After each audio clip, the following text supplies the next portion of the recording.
Assalamualaikum warahmatullahi wabarakatuh. Sahabat beriman, siapa yang tak mengenal kehebatan Nabi Sulaiman alaihissalam? Ia merupakan salah satu keturunan Rasul dan Raja, yaitu Nabi Daud alaihissalam, yang diberikan kelebihan khusus oleh Allah Subhanahu wa Ta'ala. Sebelum Nabi Sulaiman diangkat menjadi seorang Rasul oleh Allah Subhanahu wa Ta'ala, Nabi Daud merupakan seorang pemegang kerajaan terbesar di dunia dan juga seorang Rasulullah. Dengan kekuatan yang ia miliki, Allah pun mengutusnya untuk memimpin Bani Israel. Namun jalan dakwah selalu berliku. Pertemuannya dengan Ratu Balqis juga semakin menampilkan bukti kehebatan Allah yang dititipkan pada diri Nabi Sulaiman. Seperti apa itu? Tonton video ini hingga akhir agar tidak sesat.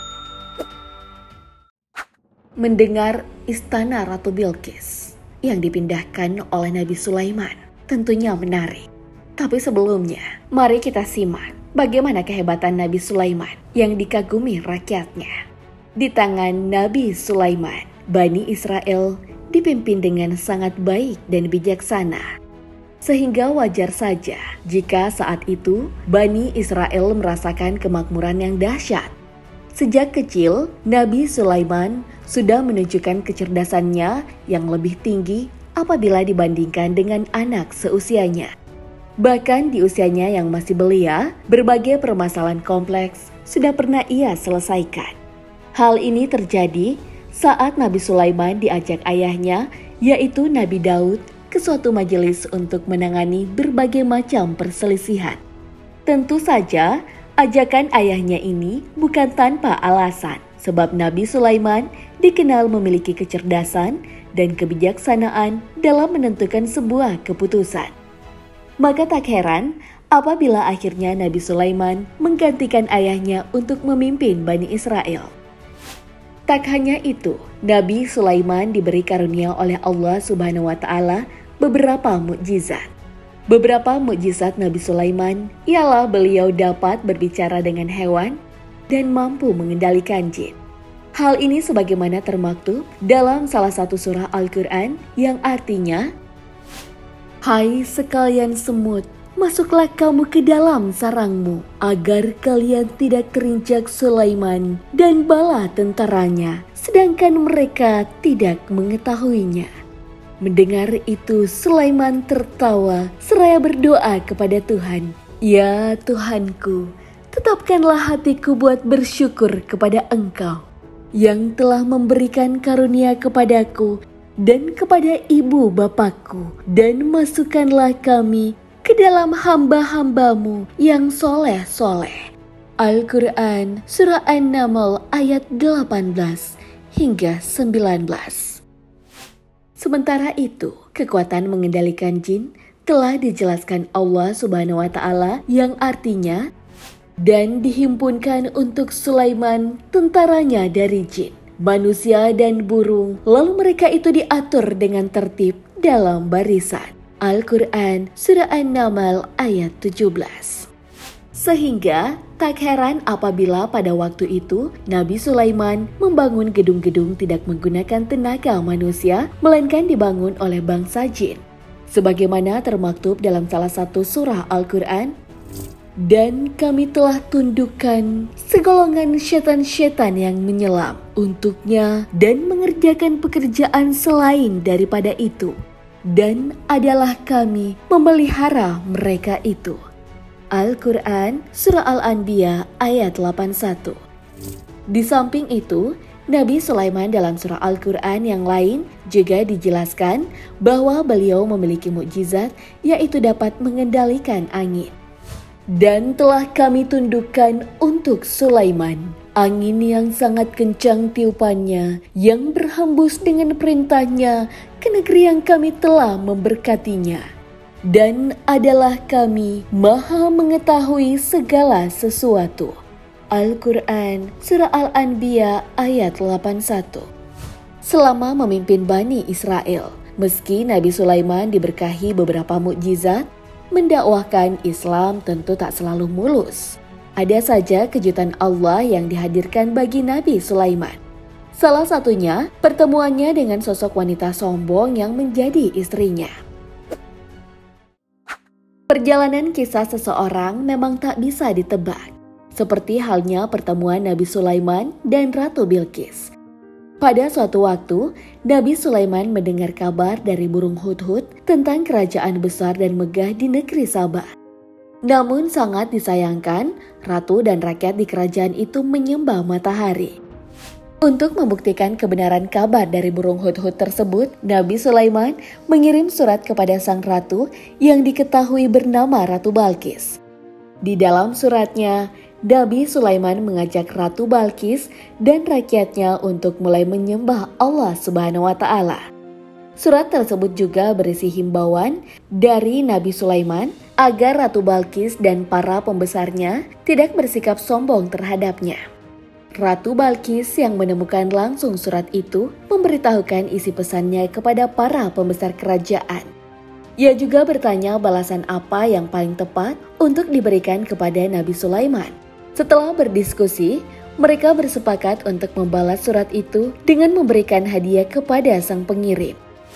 Saat hadiah sampai ke tangannya, Nabi Sulaiman merasa marah. Ia berdiri dari duduknya sambil berucap, "Apakah patut kamu menolong aku dengan harta? Apa yang diberikan Allah kepadaku lebih baik daripada apa yang diberikannya kepadamu. Tetapi kamu merasa bangga dengan hadiahmu." Nabi Sulaiman mengembalikan hadiah pemberian Ratu Balqis. Ia juga bermaksud untuk memperingatkan Ratu Balqis dan para pembesarnya agar tidak bersikap sombong. Nabi Sulaiman memerintahkan burung hudhud agar mengantarkan suratnya kepada Ratu Balqis.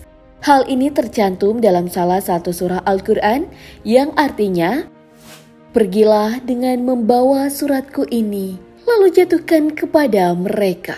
Kemudian berpalinglah dari mereka, lalu perhatikan apa yang mereka bicarakan." Al-Quran Surah An-Naml ayat 28.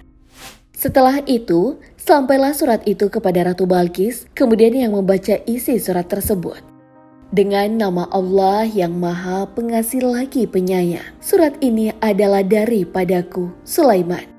Janganlah kamu bersikap sombong terhadapku dan menganggap dirimu lebih tinggi daripadaku. Datanglah sekalian kepadaku, berserah diri." Selanjutnya, Ratu Balqis memberitahu kepada para pembesarnya bahwa ia telah menerima surat dari Nabi Sulaiman. Sebagaimana yang disebutkan dalam Al-Quran, yang artinya, Balqis berkata, "Hai pembesar-pembesar, sesungguhnya telah dijatuhkan kepadaku sebuah surat yang mulia."